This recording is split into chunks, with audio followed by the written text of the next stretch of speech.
Yes बच्चों, मुझे बताइए कि हम लोग आज क्या पढ़ने वाले हैं।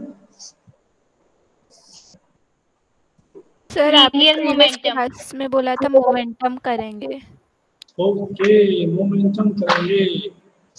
ठीक है, मोमेंटम करते हैं। तो हम न्यूटन फर्स्ट लॉ पढ़ चुके थे। Yes sir. Second law.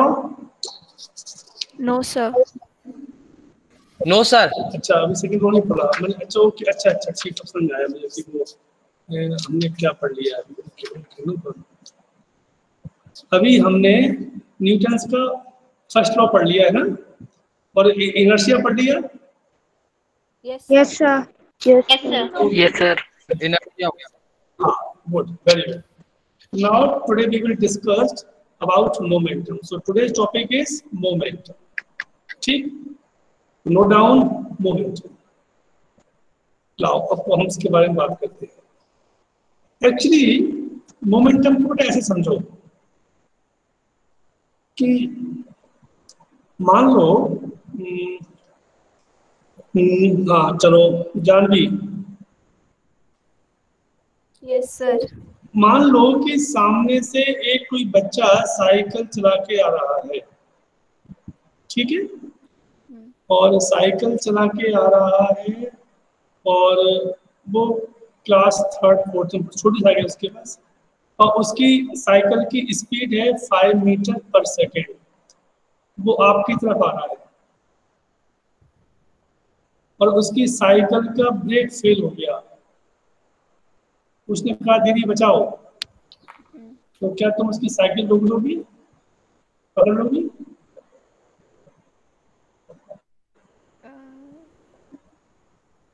Yes और no? Yes sir. Very good, पकड़ लोगी, बच गया। उस साइकिल की स्पीड कम थी, 5 मीटर पर सेकेंड थी। Yes sir. अब सामने से ट्रेन आ रही है, उसकी स्पीड भी 5 मीटर पर सेकेंड है, उसमें भी एक बच्चा गिरने वाला है, उसने कहा दीदी बचाओ, बचाओ, ट्रेन रोक दो। नहीं सर। ट्रेन रुक जाएगी? No sir. हाँ, नो सर। जोर से बोलो। No sir. क्यों? सेम स्पीड तो है सर पर स्पीड तो सेम है, फिर क्या दिक्कत है? उसकी भी 5 मीटर पर सेकंड, उसकी 5 मीटर धीमी धीमी चल रही है, पकड़ लो, क्या दिक्कत आ रही है? कोई और बताओ। सर मैं तो मना कर बताऊं? रही है। हाँ बताओ। सर मास ज्यादा है उस वो ट्रेन का और साइकिल का अच्छा, कम है। ज्यादा है इसलिए, चलो ठीक है, कोई बात नहीं। अब हम मास सेम किए देते हैं। एक बुलेट देखी होगी आप लोगों ने, फिल्मों में दिखाते हैं बुलेट, गन के लिए ऐसे यस सर। किसी को, वो उसको ऐसे लिया और ऐसे छोड़ दिया, तो ऐसे छोड़ोगे तो उसको नीचे आप कैच कर सकती हो। Yes sir. ठीक, यस सर। अब उसको मैंने बंदूक में भर लिया और फायर किया, और फिर कहा से, फिर मैंने कहा मैंने आपकी ओर फायर किया, तो आपने उसको इसलिए किसको पकड़ लिया, पकड़ लोगे ना? No sir. No sir. No sir. No sir. क्यों? अब क्या दिक्कत आ रही है? मास सेम तो है। सर स्पीड ज्यादा सर स्पीड वेलोसिटी ज्यादा है। ज्यादा है। कहीं एक जगह रुको यार, कभी कहते हो मास ज्यादा है, कभी कहते हैं स्पीड ज्यादा है। ऐसा नहीं होता यार, ऐसा नहीं होता। तुम्हारी एक बात मान सकता हूँ, दोनों बात नहीं मानूंगा कि स्पीड भी ज्यादा है और मास भी ज्यादा है? कैसे काम चलेगा ये? ओके, सही बात यही है कि एक केस में मास ज्यादा हो रहा है, एक केस में वेलोसिटी ज्यादा हो रही है। तो दोनों, इसका मतलब क्या हुआ, जो फोर्स है, जो इसको पकड़ने में ताकत लग रही है,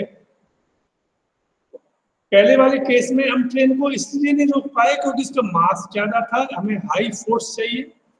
अच्छा ये बात तय है, दोनों केस में आपको क्या चाहिए, फोर्स चाहिए। तो पहले वाले केस में स्पीड सेम थी, मास ज्यादा था, इसलिए हम नहीं रोक पाए उसको। वैसे ही सेकंड केस में मैंने मास सेम कर दिया तो वेलोसिटी अलग हो गई, तो भी दिक्कत आ रही है। इसका मतलब ये हुआ कि फोर्स जो है वो केवल मास पर या केवल वेलोसिटी पर डिपेंड नहीं करता, राइट? कुछ और है जिस पर ये डिपेंड करता है, तो उसे कहते हैं मोमेंट। इसका मतलब ये हुआ कि किसी भी बॉडी के अंदर जो नेट मोमेंटम है, नेट वेलोसिटी है, उसे हम कहते हैं मोमेंटम। एक मैं एग्जांपल दे के बताता हूं तुमको। मैंने एक क्वेश्चन दिया आपको, एक कार की स्पीड 10 मीटर पर सेकेंड है और वो 10 सेकेंड में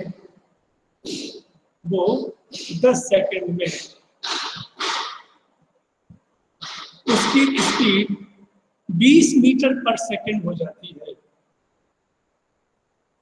एक कार है, ध्यान सुनो बेटा, एक कार है जिसकी स्पीड 10 मीटर पर सेकेंड है, जो 10 सेकेंड में 20 मीटर पर सेकेंड हो जाती है। तो क्या आप इसका एक्सेलरेशन निकाल सकते हो?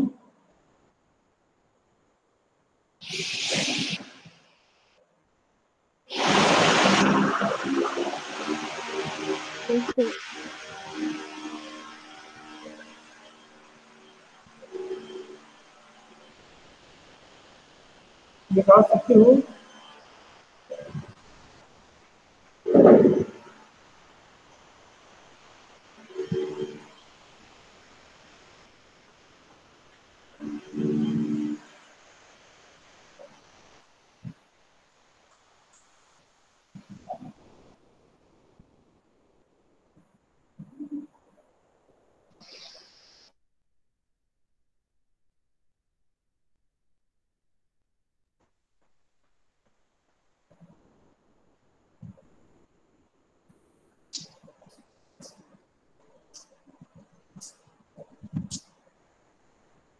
हाँ बेटा, वो बाहर आवाज आने से बंद करने गया था। हाँ तो बेटा मैं आपको बता रहा था कि ये कैसे ये काम करते हैं, ठीक है? अब इसको देखिए गौर से, तो आपकी समझ में आएगा कि हुआ क्या है। तो यहाँ पर खास बात ये है बच्चों कि जब हम ये कहते हैं कि, हाँ मैं पूरा क्वेश्चन पर करता हूँ कि क्या आप इस क्वेश्चन को हल कर सकते हो क्या? ध्यान सुनना बेटा, सिंपल क्वेश्चन है। एक कार जिसकी स्पीड 10 मीटर पर सेकंड है, 10 सेकंड में उसकी स्पीड 20 मीटर पर सेकंड हो गई। बताओ उसका एक्सेलरेशन कितना होगा? कर लोगे क्या? Yes sir. कर लोगे आराम से? अच्छा, इसका आंसर कितना आएगा पता है आपको? Yes sir. कितना? सर 1 मीटर पर सेकंड स्क्वायर। Very good. अब मैंने क्या किया, कार को हटा के वहां लिख दिया ट्रेन, बस बाकी सब कुछ सेम है। अब आंसर कितना आएगा? सर 1 मीटर पर सेकंड स्क्वायर। तो उससे कुछ फर्क नहीं पड़ता ट्रेन से और कार से?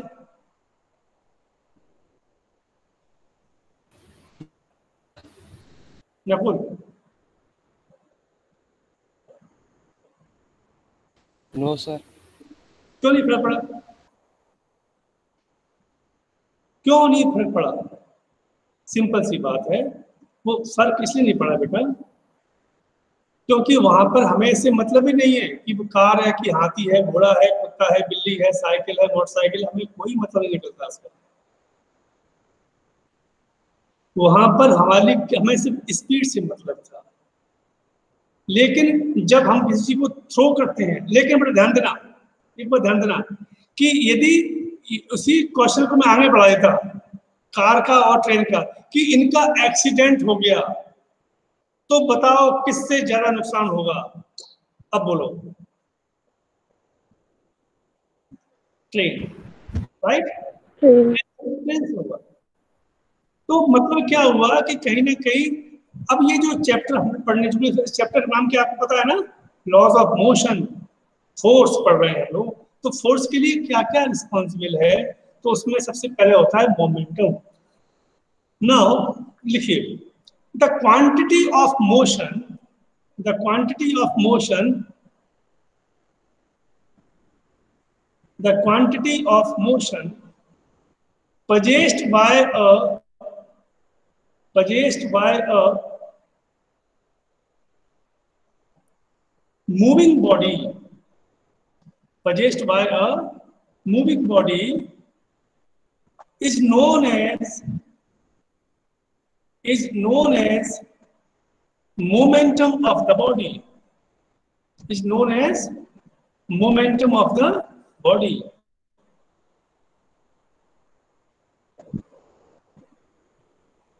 Okay, फिर लाइन बदलो।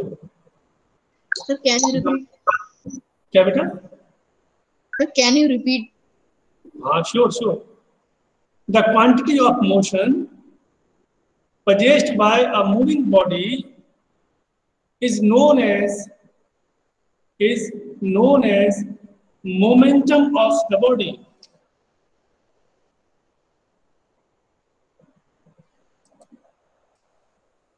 Is known as momentum of the body.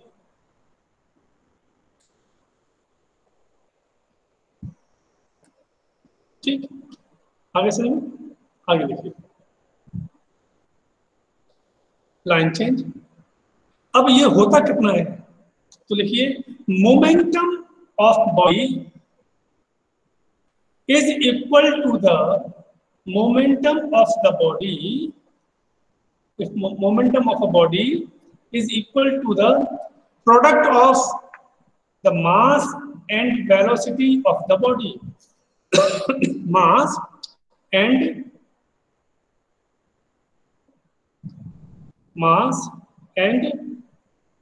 velocity of the body. That is momentum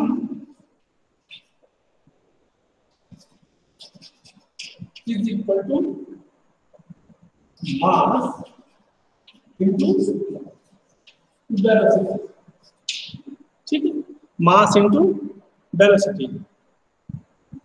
और इसको बेटा स्मॉल p से करते हैं रिप्रेजेंट, mv। क्या आ गया? p is equal to mv। ठीक, सर आपका साइड का बोर्ड नहीं दिख रहा। कोई बात नहीं, मैं बोल रहा हूँ ना, उसमें क्या लिखा हुआ है? मोमेंटम मास इंटू वेलोसिटी लिखा हुआ है। ये ना आगे मास इंटू वेलोसिटी, ये दिखाई दे रहा है? मास इंटू वेलोसिटी, और p is equal to m into d, m mass d velocity. आगे लिखो, it is a vector quantity, it is a vector quantity, it is a vector quantity and its unit is kilogram meters per second, kilogram meter per second।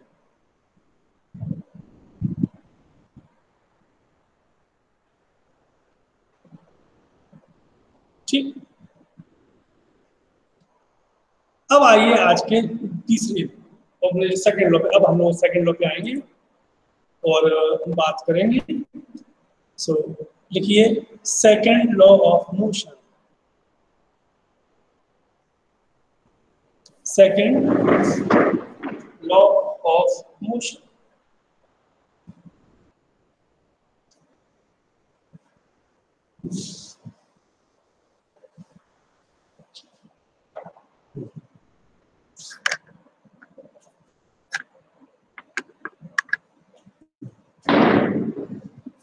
पहले इसकी definition लिख लो बेटा, क्योंकि आपको पता ही है कि ये इसका मतलब क्या है। इसका मतलब ये है कि जब हम ये बात कहते हैं कि वो चेंज हो रहा है, वो चेंज हो रहा है, इसका मतलब मोमेंटम की बात होगी। तो सेकंड लॉ जो होता है वो मोमेंटम और फोर्स के बीच का रिश्ता बताता है। ठीक है, तो लिखिएगा according to this law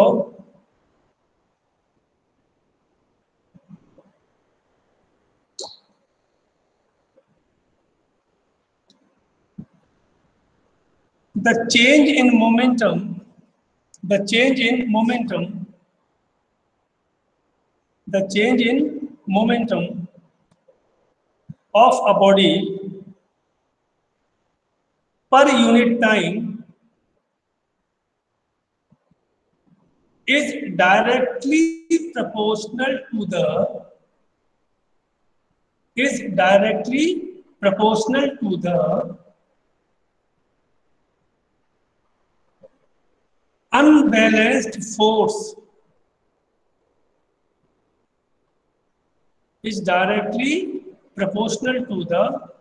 unbalanced force acting on the body. That is, F proportional is equal to change in momentum upon time taken. Time taken. ठीक सर हाँ बोलिए sir, can it after unbalance force acting on the body? बस यही तो लिखा है, इसमें लिखा है दैट इज, ये लिखा है सामने आपके। ठीक है, मतलब ये हुआ कि जो हम फोर्स लगाते हैं वो फोर्स उस बॉडी पे फोर्स लगा रहे हैं, वो जो हुआ वो उसके यूनिट टाइम में कितना चेंज हुआ है उसके प्रोपोर्शनल होता है। ठीक है, ओके। अब देखो बेटा, आप ऐसा करना, ये मान लो कि एक बॉडी है, ठीक है, इस पे आपने लगाया एक फोर्स, ठीक है, और इसमें इसकी जो स्पीड है वो है u और टाइम कितना है 0। और जब ये फोर्स लगा दिया आपने तो ये बॉडी जो स्पीड है वो हो गई v और टाइम कितना हो गया t। टाइम t कितना हो गया t। पहले टाइम 0 था वो t हो गया, u से v हो गया, राइट। अच्छा लिखिए, ये बेटा बना दिया। अब देखो, let us consider a body of mass small m, a body of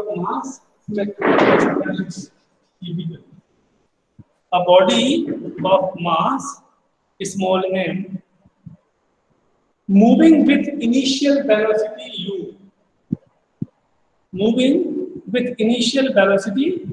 u, when an unbalanced force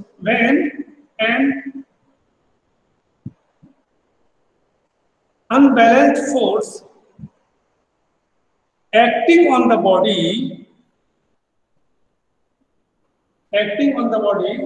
for time t,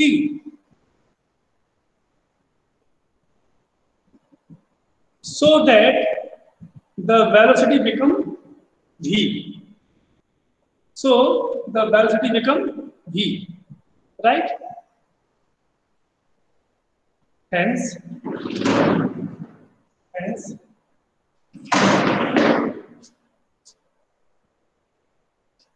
initial Sir, can you repeat the question? अरे भाई कितनी बार एक्टिव हुआ मेरा, so that the velocity of the body become v। हमने m body mass की body पर f force लगाया जिसकी स्पीड u थी, t टाइम पर उसकी स्पीड v हो गई। तो देखो नाउ इनिशियल मोमेंटम, इनिशियल कितना होगा,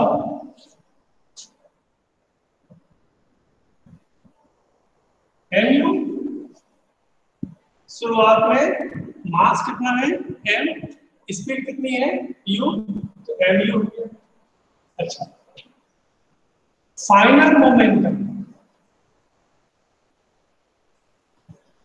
कितना होगा बताइए, final momentum mv, value mv। अच्छा, सो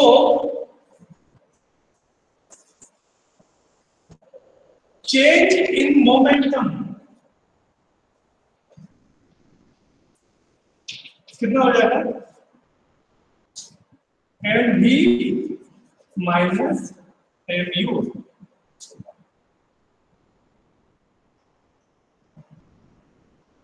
ठीक है बच्चों,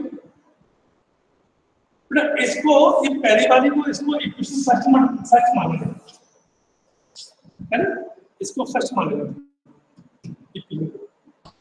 सर प्लीज रिपीट। क्या सर वो फॉर्मूला, हाँ, ये जो f proportional to change in momentum upon time period, इसको इक्वेशन फर्स्ट मानेगा, ये कह रहा हूं। ओके, अब देखिए, put this value in equation first, put this value in equation first। अच्छा, f proportional to change in momentum कितना आएगा, ये लिखा हुआ mv माइनस mu। ठीक है, टाइम कितना रहा, t माइनस 0, पहले था 0 फिर हो गया t। ठीक है, तो यहां से f proportional is equal to कितना रहेगा, m v minus u upon t। सही है, इसको इक्वेशन 2 मान लो।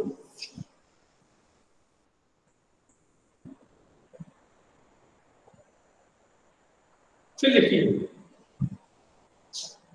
since from first equation of motion, from नहीं बेटा एक मतलब since हटा दो, not need, since from equation first, from equation first v is equal to कितना होता है, v is equal to u plus at होता है ना। तो नेक्स्ट में v minus u is equal to ac, तो a इज इक्वल टू कितना हो जाएगा, v minus u upon t।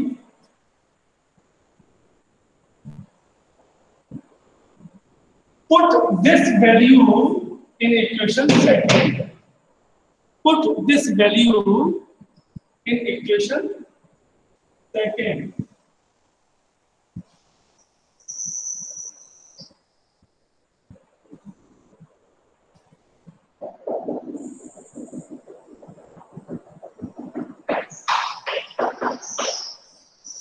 Put this value in equation second।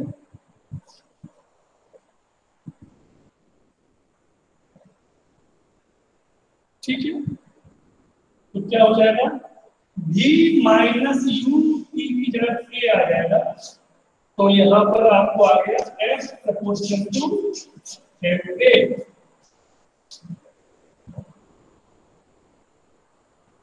और फिर लिखना f is equal to kma, F is equal to kma.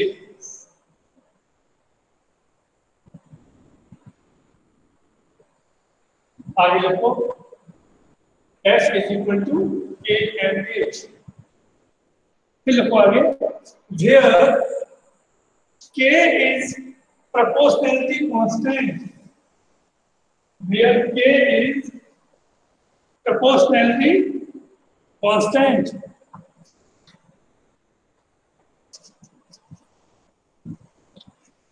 and the value of this is 1, that is k equal to 1. ये value इसकी बनाती है. So f is equal to कितना आ गया? f is equal to कितना आ गया? fa.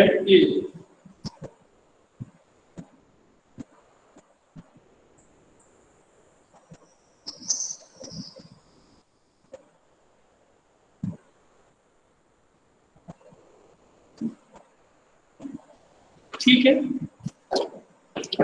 इसका meaning क्या हुआ? इसका मीनिंग क्या हुआ? इसका मीनिंग ये हुआ बच्चों कि जो फोर्स है ना, फोर्स वो वास्तव में मास और एक्सेलरेशन का प्रोडक्ट होता है. जैसे मोमेंटम मास और वेलोसिटी का प्रोडक्ट था, वैसे ही फोर्स जो होता है वो मास और एक्सेलरेशन का प्रोडक्ट होता है. अब मास तो जीरो हो नहीं सकता. इसका मतलब ये हुआ कि यदि आप किसी बॉडी पर फोर्स लगा रहे हैं, if you are applying the force on a body, so definitely body gets accelerated. मतलब यदि आप किसी बॉडी पर फोर्स लगाएंगे तो उसका एक्सेलरेशन हो जाएगा. मतलब यदि किसी बॉडी पर फोर्स लगा है यानी कि वो बॉडी एक्सेलरेट हो रही है. इसका उल्टा बोल दो. अच्छा, एक्सेलरेट का मतलब क्या है? या तो उसकी स्पीड बढ़ रही है या उसकी स्पीड घट रही है. या तो उसकी स्पीड बढ़ रही है या उसकी स्पीड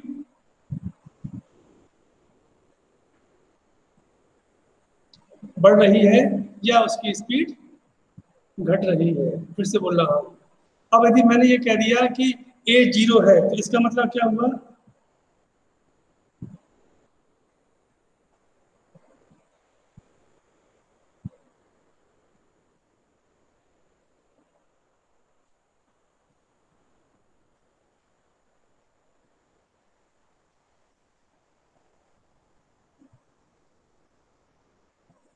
बताओ भाई.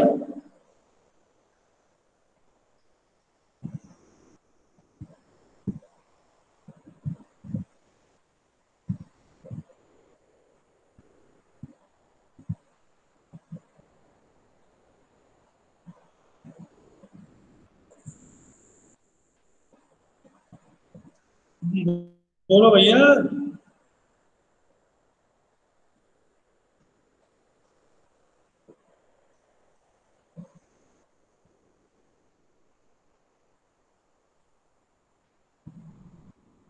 प्यारे बच्चों, क्या मेरी आवाज नहीं पहुंच रही क्या?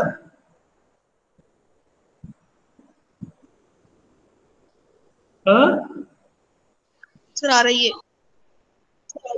तो फिर बोलते क्यों नहीं हो? हाँ ना बोलो भाई. मुझे इसलिए लग रहा है जैसे कि मैं बिल्कुल ही वो हो गया हूँ. बताइए. चलिए कोई बात नहीं. सर आप एक बार रिपीट कर दीजिए. Okay, no problem. मैं ये कह रहा हूँ कि यदि मैं ये कहता हूँ कि एक्सेलरेशन 0 है, इसका मतलब क्या है?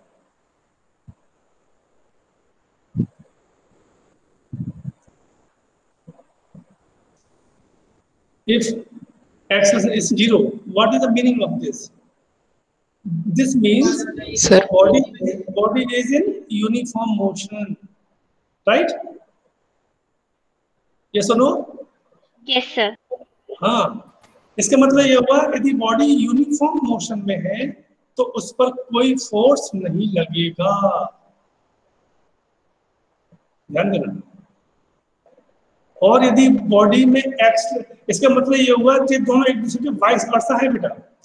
यदि किसी बॉडी पर फोर्स लग रहा है, इसका मतलब ये है कि वो बॉडी एक्सलरेट हो रही है, मतलब या तो इसकी स्पीड बढ़ रही है या उसकी स्पीड घट रही है। दो बात क्लियर। अब यहाँ आ जाओ, यदि उस पर एक्सलेशन नहीं है, यूनिफॉर्म मोशन है, तो वहां पर उस पर कोई फोर्स नहीं लग रहा। ये है इसका मतलब। तो लिखिए इसी बात को, this formula shows that force is the product of mass and acceleration of the body.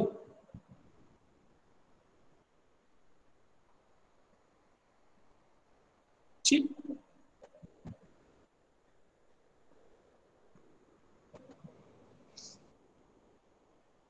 ठीक है ना? बात समझ में आ रही है आपको? क्या बात समझ में आ रही है आपको? ये बात समझ में आ रही है कि यदि हम जब ये बात कहते हैं कि जैसे मोमेंटम मास और वेलोसिटी का प्रोडक्ट है, वैसे ही फोर्स मास और एक्सेलरेशन का प्रोडक्ट है। यदि किसी ऑब्जेक्ट पर हम ये कहते हैं कि वो बॉडी यूनिफॉर्म मोशन में है, तो आंखें बंद करके बोल देना कि सर इनके बीच में कोई फोर्स नहीं लग रहा। लेकिन यदि वो ये कहता है कि उस पर कोई फोर्स नहीं लग रहा, इसका मतलब उल्टा हो जाएगा कि sir 100% body is in uniform motion. तो दोनों ही तरफ से पढ़ना पड़ेगा आपको। वो यदि फोर्स लग रहा है तो कुछ भी हो जाए, लेकिन बॉडी यूनिफॉर्म मोशन में नहीं है, या तो उसकी स्पीड बढ़ रही है या उसकी स्पीड घट रही है, या तो उसकी स्पीड बढ़ रही है या उसकी स्पीड घट रही है। ये संभव ही नहीं हो सकता कि जब कोई फोर्स लगाए और उस फोर्स लगाने पर उसकी पोजीशन में कोई चेंज नहीं आए। यही तो बेटा आपको मैंने पढ़ाया था फोर्स के बारे में। फोर्स क्या था बेटा, बताओ मुझे, क्या पढ़ाया था बेटा मैंने फोर्स के बारे में आपको?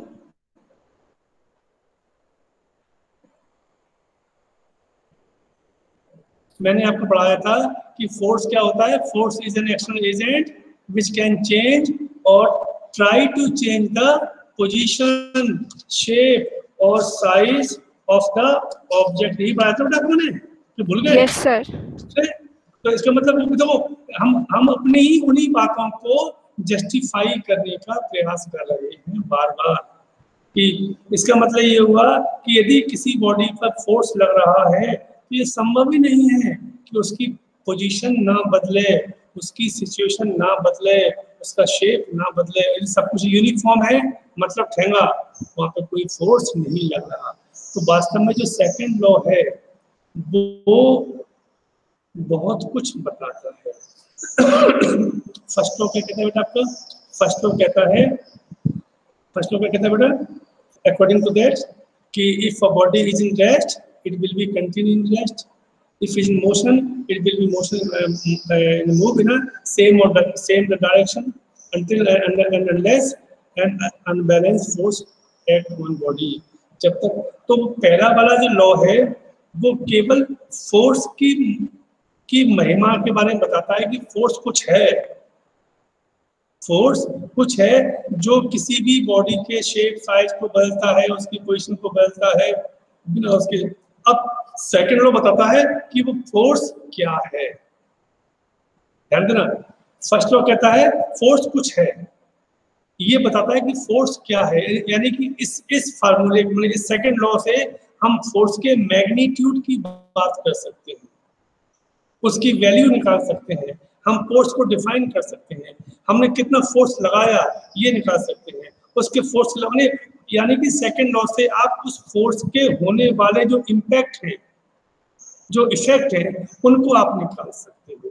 इसलिए सेकंड लॉ बहुत फर्स्ट और सेकंड थर्ड लॉ तीनों में हम बात करें तो सेकंड लॉ सबसे महत्वपूर्ण होता है, वो इसीलिए है। ठीक है, अब यहाँ तक था आपका। अब एक मिनट बचे हुए बेटा, तो आप में से जिसको कोई डाउट हो वो मुझसे पहले पूछ सकता है। जल्दी पूछिए।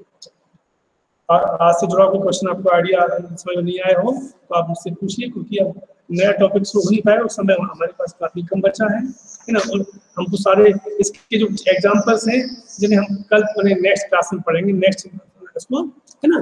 तो मुझे बताइए कि आपको क्या क्या कुछ पूछना है तो आपसे मुझसे पूछ सकते हो अभी तुरंत। Sir, will Olympiads take place in our school this year? No, no, no, no, no. कितनी बार बोल दिया? स्कूल इस बार किसी भी प्रकार के किसी भी उसमें पार्टिसिपेट नहीं करवा रहा है। आप पर्सनल लेवल पर कर सकते हैं, हमें कोई एतराज नहीं है। उसके लिए यदि आपको कोई हेल्प चाहिए वो स्कूल से मिल सकती है। हेल्प मतलब यदि कोई लिंक आए तो हम भेज देंगे, बाकी हमारी ओर से हम कोई और पैसा मतलब पैसा इकट्ठा करना, आपको नाम भेजना, ऐसा हम कोई काम नहीं कर रहे हैं इस बार, क्योंकि इस बार वैसे ही दिक्कत में है। तो स्कूल इस प्रकार के किसी भी एक्सटर्नल एग्जाम को एंटरटेन नहीं कर रहा। नेक्स्ट,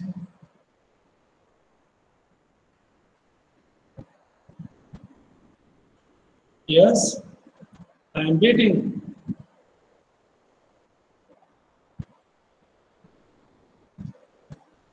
आप इस क्लास में से कुछ कितने बच्चे हैं जो यूथ पार्लियामेंट में पार्टिसिपेट कर रहे हैं?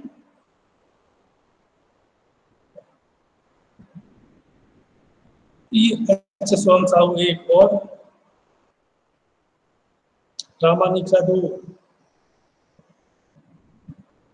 और भी यदि कोई बच्चा करना चाहे तो अभी फिर से हमने ऑप्शन दिया हुआ है, कोई बच्चा चाहे तो वो अभी कर सकता है। वो यदि किसी को इंटरेस्ट हो तो मुझे अपने पसंद मेरे मोबाइल नंबर पर व्हाट्सएप पर मुझे अपना नाम भेज दें और अपना इसको क्या बोलते हैं इसको, अपनी ईमेल आईडी भेज दें स्कूल वाली, और किस पक्ष में मैं जाना चाह रहा, रोलिंग में या पोजिशन में, तो हम उसको रख लेंगे।